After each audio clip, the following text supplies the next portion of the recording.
पंचायत समिती व जिल्हा परिषद निवडणुकांच्या जिल्हा परिषद पंचायत समिती गट गणाचे आरक्षण जाहीर झाले आहे.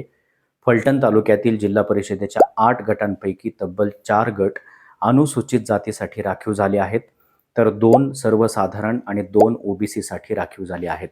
यामुळे अनेकांच्या आशा मावळलेल्या असून स्थानिक राजकारणात अनेक वर्ष कार्यरत असलेले नेते आता उमेदवारीपासून दूर गेल्याचे दिसत आहे आणि नवख्या नेतृत्वासाठी दारं खुले झालेली आहेत.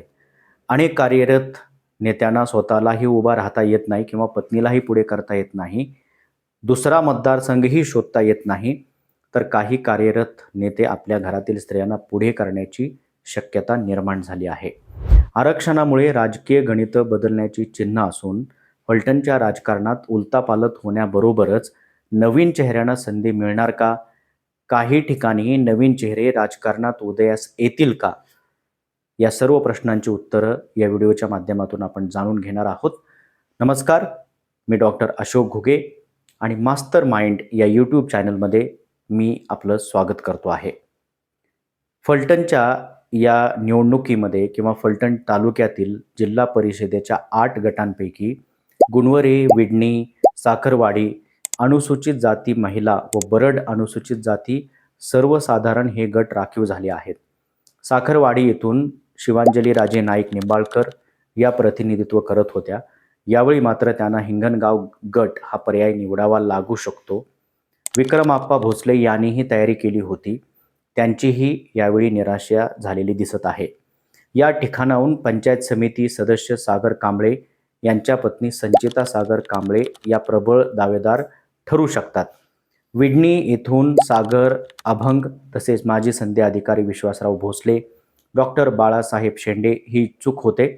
आरक्षणाने त्यांच्या इच्छेला आता कुठंतरी ब्रेक लागलेला दिसतो आहे.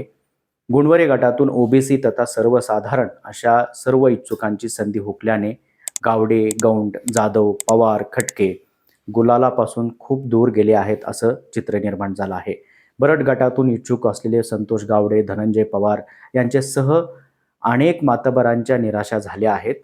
तरडगाव मतदारसंघ ओबीसीसाठी राखीव झाल्याने या ठिकाणाहून संजीव राजे यांना कोळकी या एकमेव गटातून संधी निर्माण झाली असून त्यांची कोळकी गटात उमेदवारी जाहीर झाल्याचे खाजगीमध्ये बोलले जात आहे.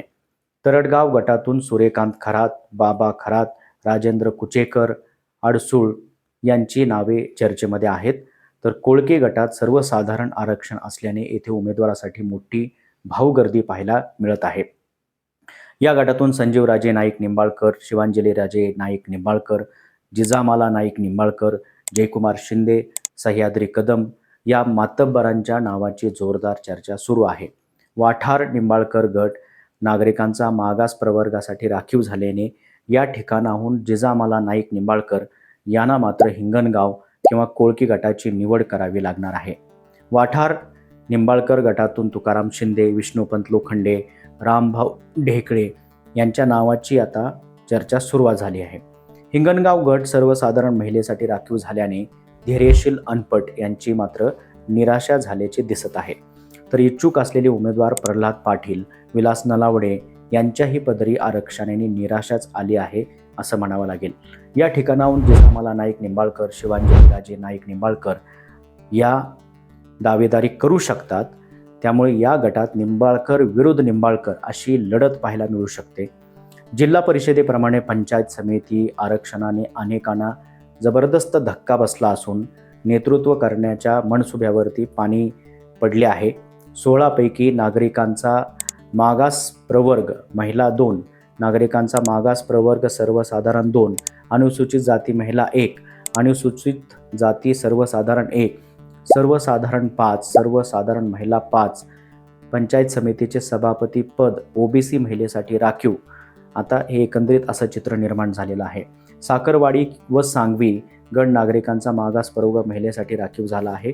तर तरडगाव गण सर्वसाधारण महिलेसाठी राखीव झाल्याने या ठिकाणी मोठी रस्सीखेच पाहायला मिळते आहे.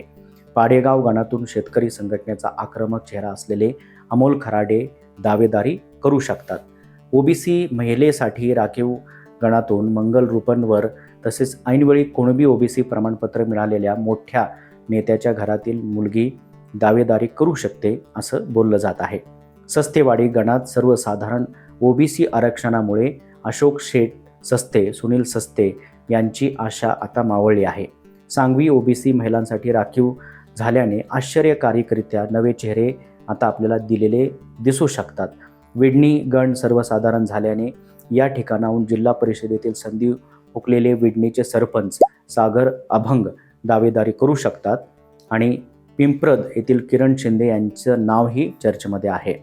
गुणवरे जीप गटाबरोबरच गुणवरे गण व आसू गण हे अनुसूचित जातीसाठी राखीव झाल्याने येथून इच्छुक असलेल्यांना ओबीसी तथा सर्वसाधारण समाजातील नेतृत्वाला तालुका तथा जिल्हा स्तरावर जिल्हा परिषद पंचायत समितीमध्ये नेतृत्व संधी आज कुठेतरी हुकलेली आहे. तालुका व जिल्हा पातळीवर या ठिकाणी अनुसूचित जातीचे नवे नेतृत्व उदयास आता येण्याचे संकेत मिळालेले आहेत. बरड गटातून स्वतःची संधी हुकलेले संतोष गावडे हे आपल्या पत्नीला पुढे आणू शकतात, तर दुधेबावी गण हा सर्वसाधारण महिलांसाठी राखीव झाल्याने या ठिकाणी इच्छुकांची भाऊगर्दी पुन्हा एकदा आपल्याला पाहायला मिळणार आहे. माणिकराव सोनवलकर, ॲडव्होकेट अक्षय सोनवलकर हे आपल्या घरातील महिलांना उभे करू शकतात. कोळकी गटाप्रमाणे कोळकी गण व जाधववाडी गणात सर्वाधिक भाऊगर्दी या दोन्ही गणातून होणार आहे.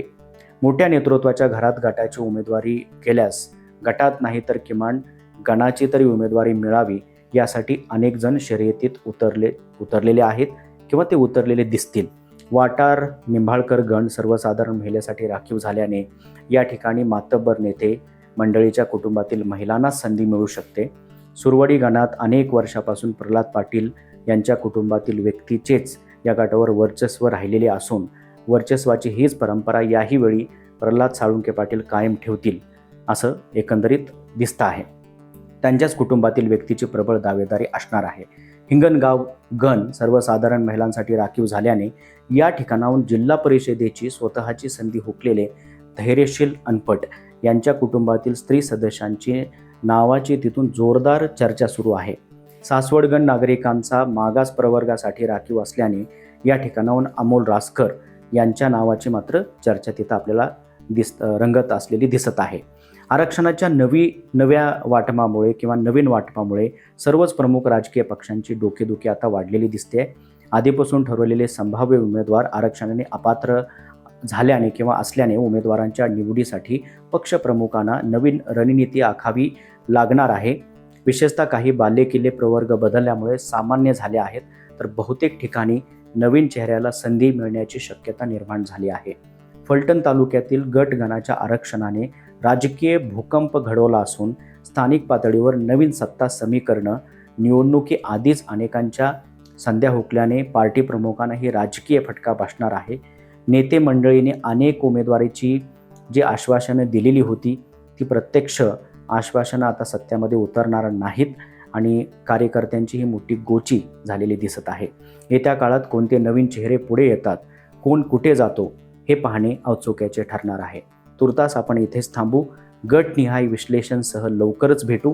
तुमच्या गटातून कोण इच्छुक उमेदवार आहे त्यांची नावे कॉमेंटमध्ये नक्की लिहा. पुढील व्हिडिओसाठी मास्टर माइंड या चॅनलला सबस्क्राईब करा. धन्यवाद.